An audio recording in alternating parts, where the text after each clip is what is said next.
नमस्ते दोस्तों, स्वागत है आपका सरल हिंदी यूट्यूब चैनल में। आइए कक्षा 12वीं की आरो भाग 2 की फिराक गोरखपुरी की कविता रुबाइयां पढ़ते हैं। दोस्तों, उर्दू फारसी में रुबाइयां एक प्रकार का छंद है या एक प्रकार की लेखन शैली है। यह फिराक गोरखपुरी की प्रसिद्ध रचना है जिसमें सूरदास के पदों की झलक मिलती है। वात्सल्य रस का अद्भुत प्रयोग है और सूरदास ने कभी कहा था कि मैया में चंद्र खिलौना लय हो, ये पद उनका था। उस पद का एक हल्का सा अंदाज फिराक गोरखपुरी की रुबाइयों में हमें मिलता है।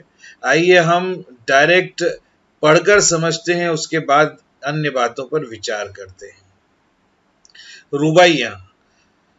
आंगन में लिए चांद के टुकड़े को खड़ी, हाथों पे झुलाती है उसे गोद भरी। रह रह के हवा में जो लोका देती है, गूंज उठती है खिलखिलाते बच्चे की हंसी। देखिए यहाँ कितना अद्भुत प्रयोग है। आंगन में एक माँ चांद के टुकड़े को लेकर खड़ी है। चांद का टुकड़ा तो हो नहीं सकता, निश्चित है कि उस माँ के लिए चांद का टुकड़ा उसका बच्चा है। तो बच्चे को चांद के टुकड़े के समान भी नहीं बताया गया है और न ऐसा कहा गया है कि वो चांद के टुकड़े जैसा लगता है, लेकिन डायरेक्टली बच्चे को चांद का टुकड़ा कह दिया गया है। जहां पर एक वस्तु को दूसरी वस्तु समझ लिया जाता है, वहां रूपक अलंकार होता है। तो यहाँ चांद का टुकड़ा क्या है? बच्चा है। बच्चे को चांद का टुकड़ा समझ लिया गया है। तो इसका अर्थ ये होगा कि एक माँ अपने घर के आंगन में अपने बच्चे को लेकर के खड़ी है और वह अपने हाथों पे उसको इधर से उधर झुला रही है, अपने गोद में लेकर के। और फिर वह बार बार रह रह के यानी बार बार हवा में बच्चे को उछालती है और फिर पकड़ती है। ऐसा करने की प्रक्रिया में बच्चा हंसता है, खिलखिलाकर हंसता है। और जब बच्चा किलकारी मारकर हंसता है तो उसकी किलकारी की गूंज, उस खिलखिलाते बच्चे की वो हंसी आसपास के वातावरण में गूंज उठती है। ये इन 4 लाइनों का भावार्थ है। यहाँ पर हिंदी और उर्दू के शब्दों का प्रयोग फिराक गोरखपुरी जी ने किया है। ये इनकी भाषा की विशेषता है और भाव आपको समझा दिया। यहाँ पर वात्सल्य रस का बड़ा सुंदर चित्रण हुआ है और आपको अलंकार, रूपक अलंकार बताया ही। ये रह रह शब्द में पुनरुक्ति प्रकाश है। आगे बढ़ते हैं। नहला के छलके निर्मल जल से, उलझे हुए गेसुओं में कंघी करके, किस प्यार से देखता है बच्चा मुंह को, जब घुटनियों में लेके है पिन्हाती कपड़े। देखिए, बिल्कुल देशी शब्दों का और भारतीय संस्कृति के अनुरूप जो स्थानीय शब्द है उनका प्रयोग हुआ है। यहाँ कवि कहता है कि माँ अपने बेटे को स्वच्छ जल से नहला रही है, उस पर जल बार बार छलका रही है और वो जो जल है नहलाने के पश्चात बच्चे के बालों से भी, उसके शरीर से भी छलक रहा है और उस छलकते हुए जल में उसके बाल उलझे हुए हैं। गेसुओं यानी बाल, उलझे हुए गेसुओं यानी उलझे हुए बाल। तो उस उलझे हुए बालों में कंघी करके माँ बालों को सुलझाती है पहले, और उसके बाद वो बच्चा बड़े प्यार से माँ के मुंह की ओर ताकता है, देखता है। यह दृश्य बड़ा अद्भुत होता है। माँ और बच्चे के वात्सल्य का अद्भुत अनोखा उदाहरण है।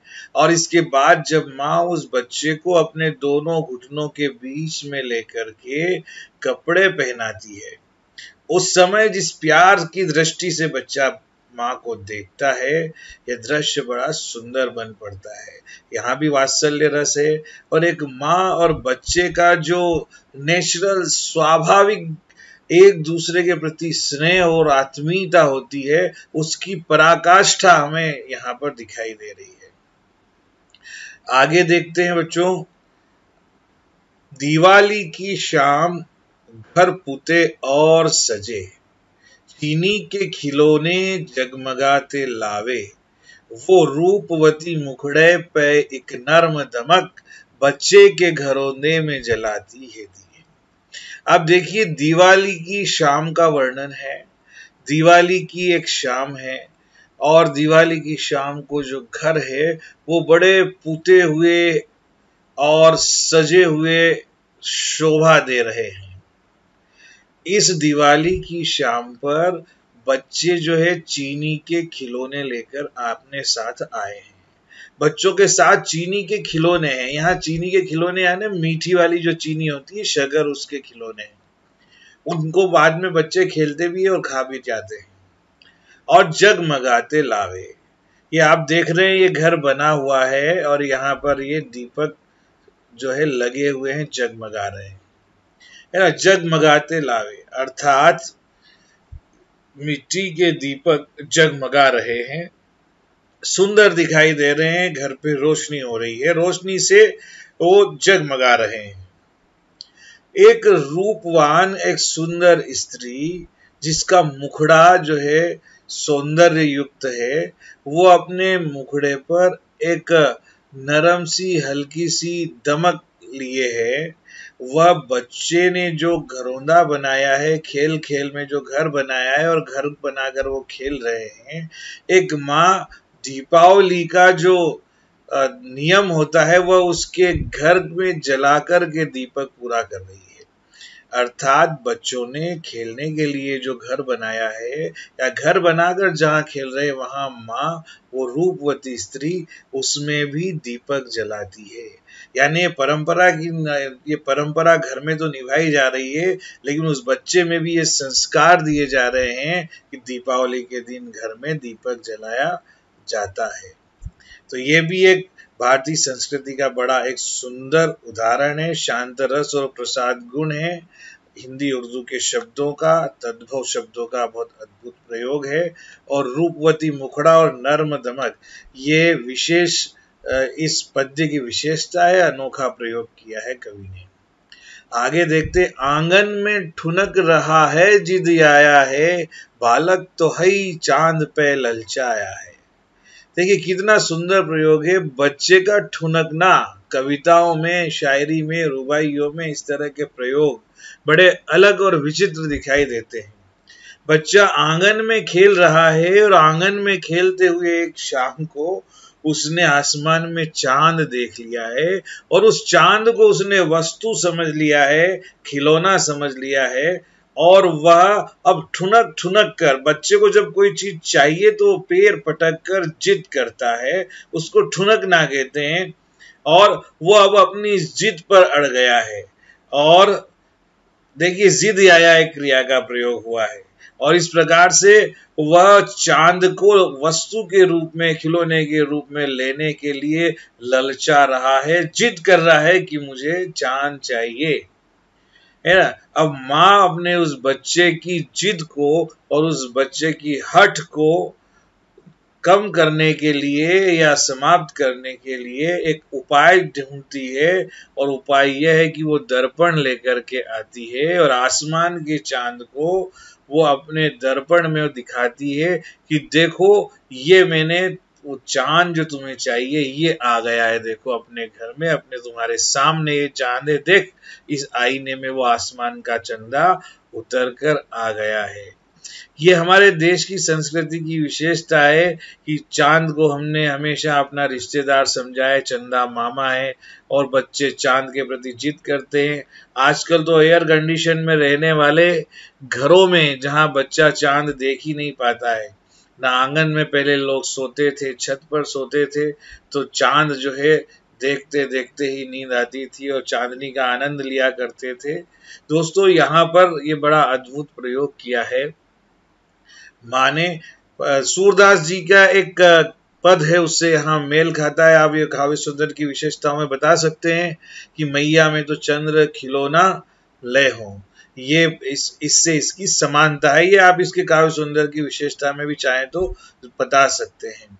देखिए, कभी दर्पण में चांद को माँ उतारती है, और कृष्ण ने जब जीत की थी तो माँ यशोदा ने थाली में पानी भर के और आसमान के चंदा को थाली में दिखाया था कि देखो मैं तेरे लिए ये चंदा ले आई।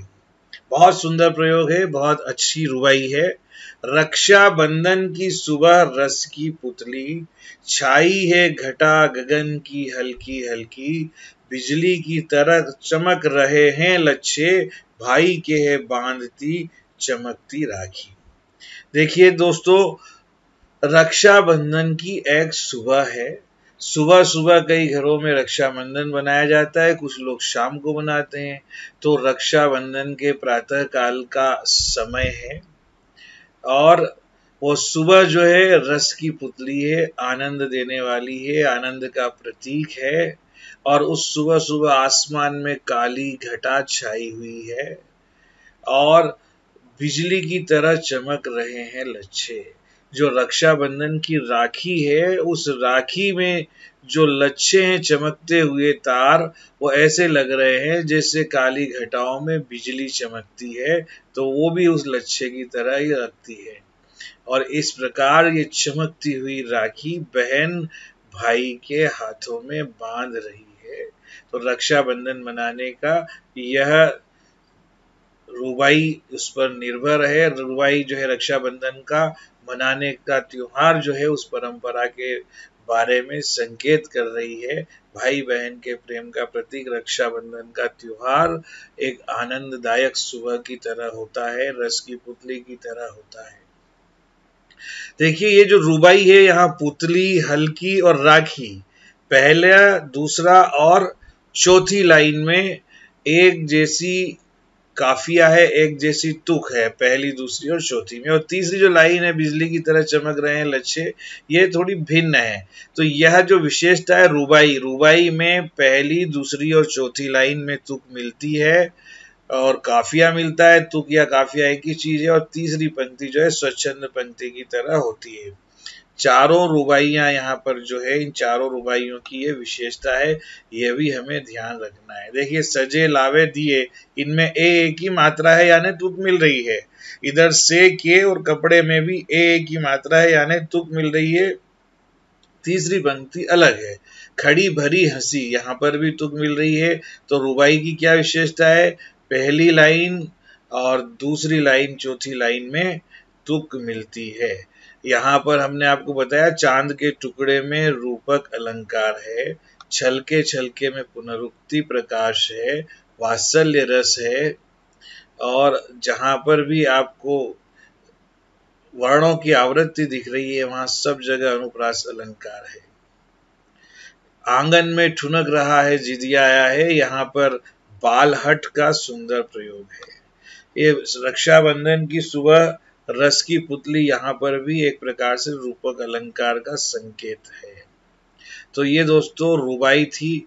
अब हम अगले वीडियो में गजल को देखेंगे, और शीघ्र ही इस वीडियो के पश्चात आप गजल का वीडियो देख पाएंगे।